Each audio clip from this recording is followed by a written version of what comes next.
What 80-year-olds say they would do differently if they could start over at 60. If you could sit down with hundreds of 80-year-olds and ask them one single question, it might be this. If you could go back to age 60, what would you do differently? And here's what's remarkable. Their answers, across different lives, different backgrounds, different parts of the country, are surprisingly consistent. The same themes come up again and again, the same quiet regrets, the same moments of clarity that only seem to arrive after decades have passed. Some of what they share may change how you spend the next 10 years of your life, and some of it may surprise you. Most of us, when we reach 60, believe we still have plenty of time. Time to start that hobby. Time to call that old friend. Time to take better care of ourselves. And in many ways we do. But here's what almost no one tells you. The years between 60 and 80 don't feel long while you're inside them. They feel like they pass in chapters. A season here, a year there. And then one day you look back and wonder where the mornings went. This video is not about regret. It is about wisdom. The kind that takes decades to earn but only moments to understand. So let's look at what so many 80-year-olds wish they had known sooner, starting with the one that comes up most often. The first thing they say, almost without exception, is this: I would have taken better care of my body. Not in a dramatic way. They're not talking about running marathons or living on salads. What they mean is simpler than that. They wish they had paid attention earlier. They wish they had walked a little more, stretched a little more, seen the doctor before something became a problem. Most people don't realize how much of their freedom in later life comes down to one thing: mobility. The ability to get up from a chair without help, to walk to the mailbox, to carry groceries, to play on the floor with a grandchild. These things seem small until they're difficult. Here's the truth that many 80-year-olds want younger people to understand. Health is far easier to maintain than it is to rebuild. When you're 60 or 65, your body still responds well to care. It still strengthens. It still improves. That window doesn't stay open forever. What can you do today? Take one extra walk this week. Not a long one, just more than you took last week. Small and consistent will carry you further than dramatic and temporary. And speaking of things that matter more than most people realize, the next lesson is one that almost everyone mentions, and it has nothing to do with fitness. I would have spent more time with the people I love.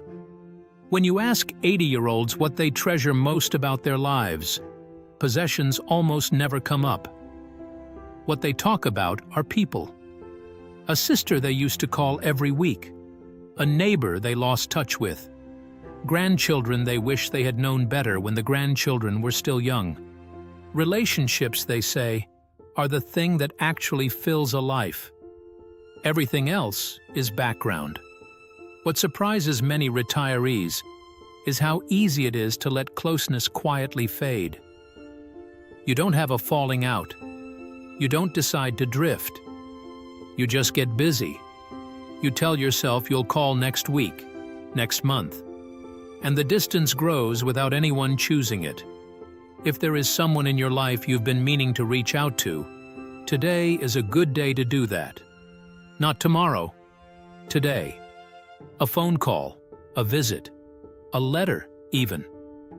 The people who matter to you need to hear that they do. But here's something equally interesting. One of the most common regrets isn't about what 80-year-olds didn't do. It's about something they spent far too much energy on for far too long. I would have worried so much less. Think about the things that kept you up at night 10 years ago. The financial fears, the health scares, the family tensions, the uncertainties about what the future would bring. Now ask yourself, how many of those things actually happened the way you feared? For most people, the honest answer is, not many. not most. Sometimes not any. Most people don't realize how much of their mental and emotional energy gets spent on futures that never arrive, on conversations that never happen the way we imagined, on disasters that never come. The 80-year-olds who seem the most at peace are not the ones who had the easiest lives. They're the ones who learned at some point to carry their worries more lightly, to do what they could do and then let the rest go. That's not a small thing, and it's not always easy. But it is learnable. Here's one simple practice that many older adults say helped them.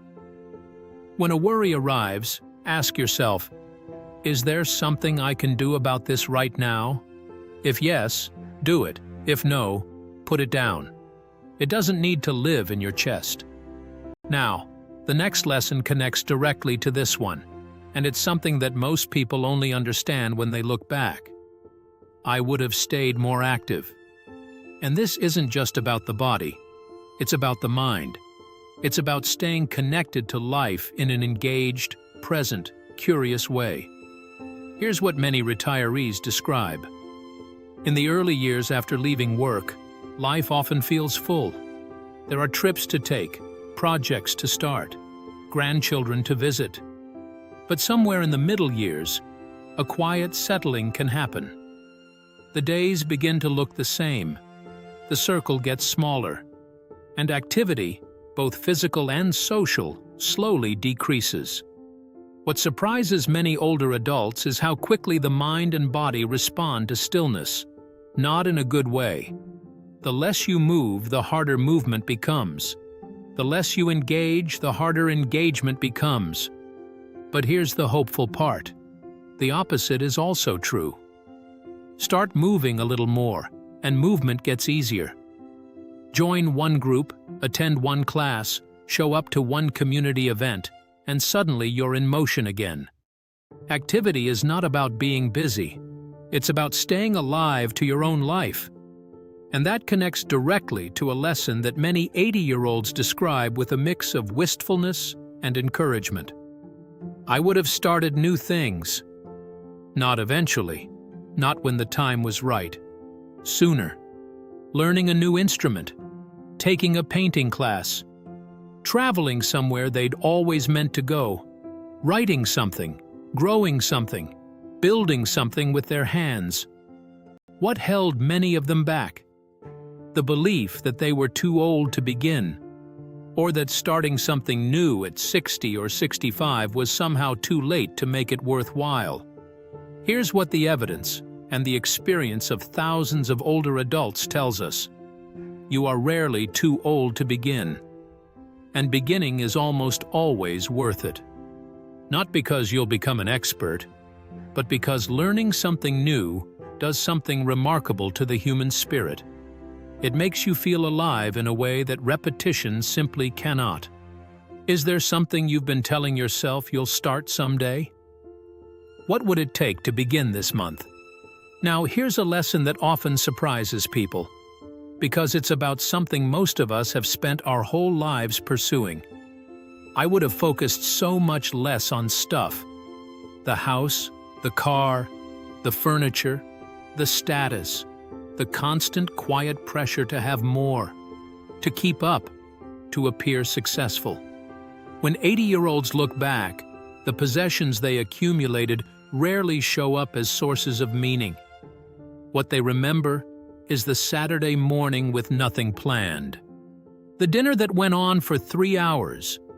The trip taken on a tight budget that turned out to be the best one they ever took. Most people don't realize how much of their time and energy and money goes toward things that do not actually make life better.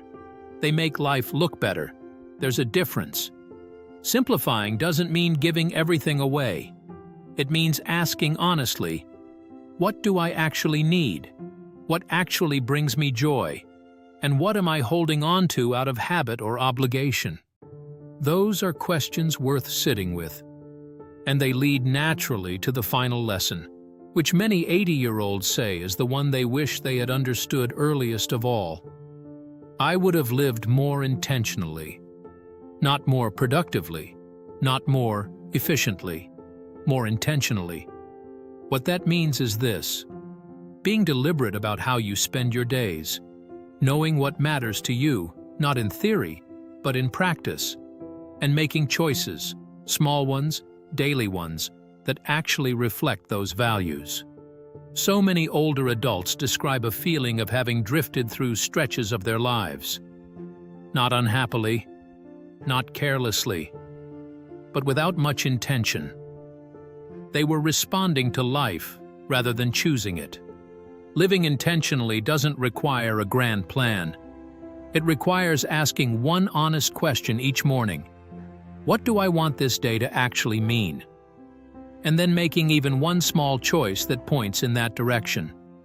The good news, and this is the part that matters most if you've watched this far, is that if you are 60, 65, 70, or even 75, these regrets do not have to become your regrets. The patterns that 80-year-olds describe didn't form overnight. They formed through small, repeated choices made over years, which means they can be changed the same way. Through small, repeated choices made over years. You have more time and more opportunity than you may feel like you do right now. Life does not change all at once. It changes slowly, through the quiet accumulation of daily decisions. Who you call, whether you walk today, what you begin, what you let go, how much you worry, how present you are. The future version of you, the one looking back on this decade, is being created right now by the choices you make today. Which of these lessons spoke to you the most? We'd love to hear your thoughts. Leave a comment below and share what's staying with you. And if this kind of content feels valuable to you, subscribe for more conversations about living healthier, happier, and more meaningfully in the years ahead. There's more to come, and it's worth staying for.